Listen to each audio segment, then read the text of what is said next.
بہت سے لوگوں کی یہ شکایت رہتی ہے کہ اللہ تبارک و تعالی ہماری دعائیں قبول نہیں کرتا۔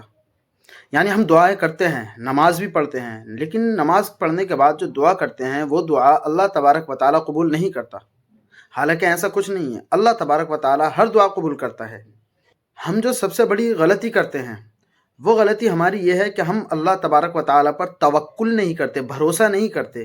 دیکھیں، جب شیطان نے اللہ تبارک و تعالی کی نافرمانی کی تھی اور بنی آدم کو سجدہ کرنے سے منع کیا تھا اور اللہ تبارک و تعالی نے اس کو اپنے دربار سے نکالا تھا، تو اس وقت شیطان نے اللہ تبارک و تعالی سے دعا کرتے ہوئے کہا تھا کہ میں ان لوگوں کو ضرور گمراہ کروں گا اور ان کے سامنے بری چیزوں کو اچھی بنا کر کے پیش کروں گا۔ لیکن اس وقت شیطان نے اللہ تبارک و تعالی سے دعا مانگی تھی، کیونکہ اس کو معلوم تھا کہ کسی بھی کام کی توفیق دینے والی ذات صرف اور صرف اللہ تبارک و تعالی کی ذات ہے۔ اس کو اس بات پر یقین تھا، اس لیے اس نے اللہ تبارک و تعالی سے دعا کی تھی۔ لیکن ہم یہی غلطی کرتے ہیں کہ ہم اللہ تبارک و تعالی پر بھروسہ اور توکل نہیں کرتے ہیں۔